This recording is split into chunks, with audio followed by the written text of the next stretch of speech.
कलयुग के बेटा ने अपनी माँ को दिया धोखा। जी हाँ दोस्तों, आपको बता दें एक ऐसा लड़का हुआ जो अपने माँ को ही धोखा दे दिया। दोस्तों कहे तो इस दुनिया में भाई भाई को धोखा देता है, पर एक ऐसा शख्स जो कि अपनी माँ को धोखा दे देता है, उस माँ को धोखा देता है दोस्तों जो उसे उंगली पकड़कर बचपन में चलना सिखाती है, जिससे काफ़ी उम्मीदें रखती है।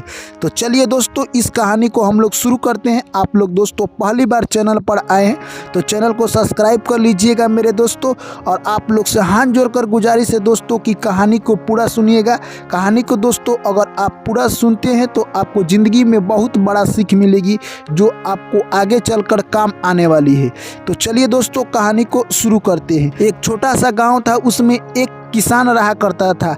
किसान का दोस्तों सपना बहुत ऊंचा था, वो अपने बच्चे को पढ़ा लिखा कर बहुत बड़ा बनाना चाहता था। सौभाग्य की बात है दोस्तों, उसका एक ही साथ दो जुड़वा बच्चे होते हैं, जिसमें एक लड़का और एक लड़की होती है। दोनों को दोस्तों वो काफ़ी अच्छा से पढ़ाता है, यानी कहे तो गांव के सबसे महंगे स्कूल में पढ़ने के लिए भेजता है। किसान ये सोचता है कि मेरा लड़का पढ़कर बहुत बड़ा अफसर या इंजीनियर बने, जिससे मेरा गांव में नाम रोशन हो। ऐसे ही धीरे धीरे समय बीतता गया दोस्तों, और दोनों एक दिन पढ़ लिख कर बहुत बड़े आदमी बन गए। उसका लड़की भी यानी कहे तो इंजीनियर बन गई और उसका लड़का भी डॉक्टर बन गया।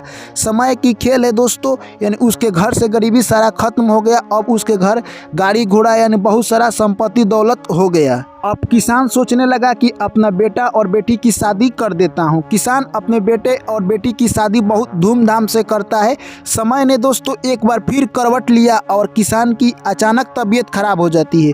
उसकी तबीयत इतना खराब हो जाती है कि उसके तबीयत सही कराने में दोस्तों यानी उसका पूरा संपत्ति लग जाता है। यानी पूरा संपत्ति बेचने के बाद भी उसकी तबीयत पहले की जैसा नहीं हुआ। डॉक्टर से ये उम्मीद मिलता है कि इनका कोई ठीक नहीं है, ये जब तक जी रहे हैं तब तक जी रहे हैं। दोस्तों उसका लड़का और लड़की दोनों हैरान थे। लड़की आखिरकार वो अपने घर से ही रहकर पिता के लिए कुछ योगदान करती, पर लड़की कब तक योगदान करेगी। लड़का ही पूरा अपना पूंजी लगाता गया धीरे धीरे, और अंत में एक दिन पिता ने अपनी अंतिम सांसें ली। यानी दोस्तों यानी उसका पिता इस दुनिया को छोड़कर चल बसे। यानी उसकी पत्नी थी जो कि किसान की, वो काफ़ी दुखी हो गई और वो रोने लगी। वो सोच रही थी कि अब मेरा सहारा कौन होगा। दोस्तों धीरे धीरे समय ऐसे ही बीतता गया, और उस किसान के लड़के का एक लड़का होता है, यानी कहे तो पोता होता है। और वो बूढ़ी माँ जो कि किसान की पत्नी थी, वो अब अपने पोते के साथ खेलती और रहती, वो काफ़ी खुश रहती। इतने में उसके लड़के का एक दिन कहे तो माइंड घूम जाता है और वो विदेश जाने का प्लान बना लेता है, क्योंकि उसके पिता के ऊपर जो भी पैसे लिए गए थे कर्ज, वो उतना बढ़ चुका था कि वो उसे सधाने के लिए अब सोचने लगा कि मैं विदेश जाऊंगा। और वो विदेश चला जाता है कमाने के लिए। वहाँ पर अच्छी खासी सैलरी मिलेगी और वहीं पर मैं अब रहूँगा। वहीं पर जाता है और 4-5 साल तक अपनी माँ के पास फ़ोन नहीं करता है दोस्तों, और अपने बीवी बच्चे को भी लेकर जाता है और वहीं पर रहता है। माँ आस लगाई होती है कि कब मेरा बेटा फ़ोन करेगा, अभी तक तो इतने दिनों से कभी फ़ोन ही नहीं करता है। यह बात सुनकर रोज़ माँ आस लगाती और उसके जो फेवरेट खाना था वो बना कर रखती कि क्या पता मेरा बेटा कब चले आए। दोस्तों ऐसे करते करते 4-5 साल जब निकल जाते हैं तो एक दिन फ़ोन करता है उसका लड़का और बोलता है कि हे माँ क्या तू कर रही है। यह बात सुनकर माँ का कलेजा यानी खुशी के मारे खिल उठता है। यह बात सुनकर माँ बोलती है कि तुम इतना दिन से फ़ोन क्यों नहीं कर रहे हो। लड़का बोलता है हे माँ छुट्टी ही नहीं मिलती, जॉब इतनी मुश्किल से मिली है कि यहाँ पर छुट्टी उतना नहीं मिलता है, इसीलिए मैं फ़ोन नहीं करता हूँ। माँ अपनी दुखड़ा साड़ी सुनाती है कि यहाँ पर अब खाने के लिए दाने दाने के मैं तरस गई हूँ, क्योंकि यहाँ पर घर के सिवाय अब कुछ नहीं है। तू जब से विदेश गया है वहाँ से कुछ पैसा भी नहीं भेजता, मैं तो दूसरे के घर काम कर कर अपना पेट पाल रही हूँ। लड़का बोलता है कि माँ तू कुछ दिन और अपना पेट पाल ले, मैं जब यहाँ से आऊँगा तो तेरा दुख सारा खत्म कर दूँगा। फिर लड़का कुछ दिनों तक फ़ोन नहीं करता है, और 2 साल के बाद लड़का बोलता है एक बार फिर फ़ोन कर, हे माँ मैं कल आ रहा हूँ। और दोस्तों वो आ जाता है और अपने बीवी बच्चे को वहीं पर छोड़कर आता है। दोस्तों वो घर आता है, माँ उसके लिए अच्छी अच्छी पकवानें बना कर रखती है।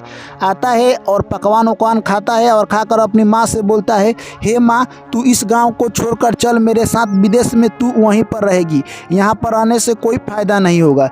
उसके घर के जो भी कागजात है अपनी माँ से मांग लेता है और बोलता है हे माँ मैं इसको प्रॉपर्टी डीलर को जाता हूँ पता लगाने के लिए, इस घर को मैं बेच देता हूँ। यह बात सुनकर उसकी माँ के आंखों में आंसू आ जाते हैं और बोलने लगती है, हे बेटा, जो तुम्हारे पिता घर बनाए हैं इतने मेहनत से, खून पसीने से सींच कर उसे तू आज बेचने जा रहा है।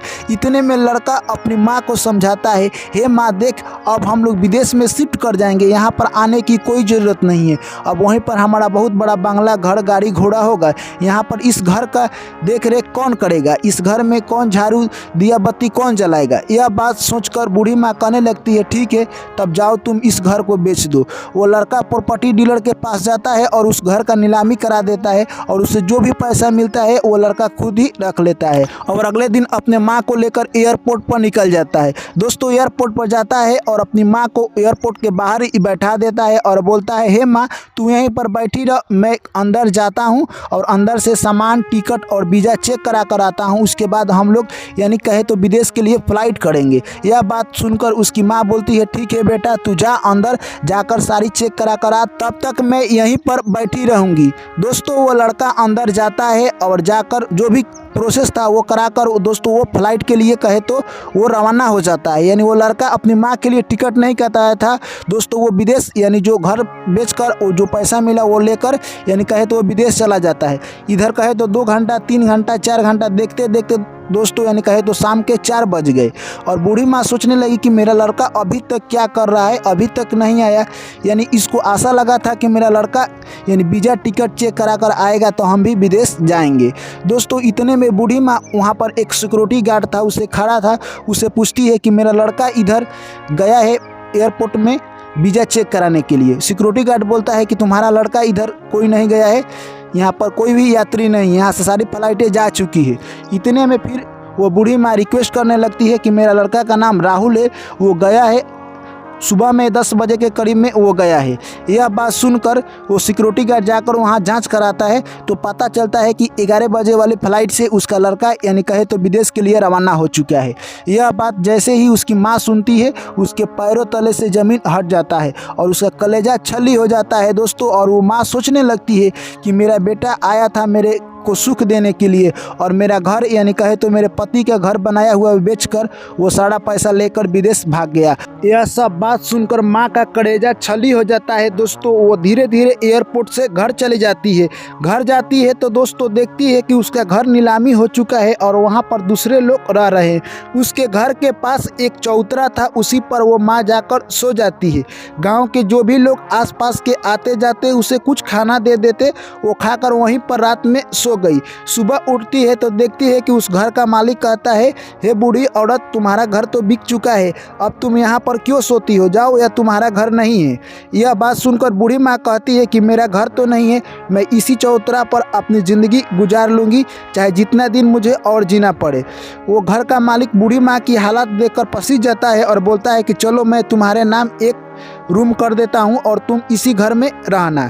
यह बात सुनकर बूढ़ी माँ कहने लगती है कि अपना बच्चा पराया हो गया और पराया आदमी अपना हो गया, ये कैसा कलयुग है भगवान। यह बात सुनकर वो आदमी और पसी जाता है और उस बूढ़ी माँ का घर वापस कर देता है और कहता है, हे बूढ़ी माँ, जो तुम्हारा घर मैंने खरीदा था उसे मैं तुम्हें वापस करता हूँ, आज से ये घर तुम्हारा पुनः हो चुका है। यह बात सुनकर यानी बूढ़ी माँ काफ़ी खुश हो जाती है और कहने लगती है, चलो मेरा घर बिका हुआ वापस मिल गया। और बूढ़ी माँ उसी घर में रहती और गांव के जो भी लोग उसके पास आते, जो भी खाना दे देते, उसी खाकर दोस्तों अपना जीवन यापन करती।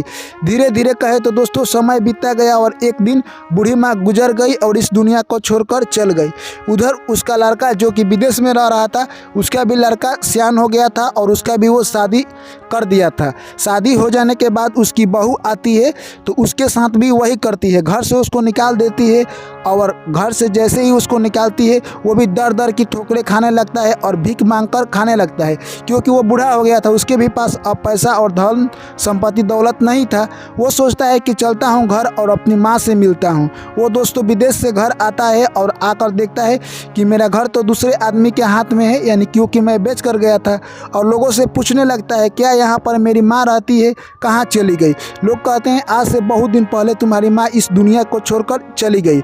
यह बात जब वो राहुल सुनता है तो उसके पांव तले से धरती हट जाती है और अपने किए पर अफसोस करने लगता है और कहता है कि मैंने माँ के साथ बहुत बड़ा धोखा किया है, जो कि ऐसा हमें नहीं करना चाहिए। तो दोस्तों इस कहानी से हमें क्या सीख मिलती है? यह कहानी हमें दोस्तों बहुत बड़ी सीख देकर जाती है कि हम जिंदगी में पैसा थोड़ा कम कमाए या ज़्यादा, पर अपने माता पिता का साथ कभी भी नहीं छोड़ना चाहिए दोस्तों।